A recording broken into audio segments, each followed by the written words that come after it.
வச்சு உன் கண்ணை நோண்டிடுவேன். அதுக்கப்புறம் நீ எப்படி தடுக்கிறன்னு பார்ப்போம். நான் ராட்சசர்களின் ராஜா, யாரையும் அவ்வளவு சீக்கிரம் விட்டுற மாட்டேன்.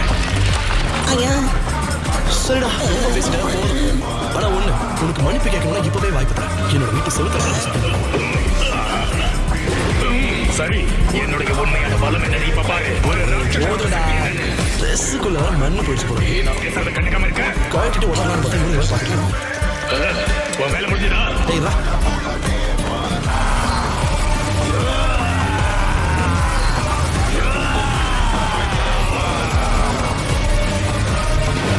Consecutive. Normal punch.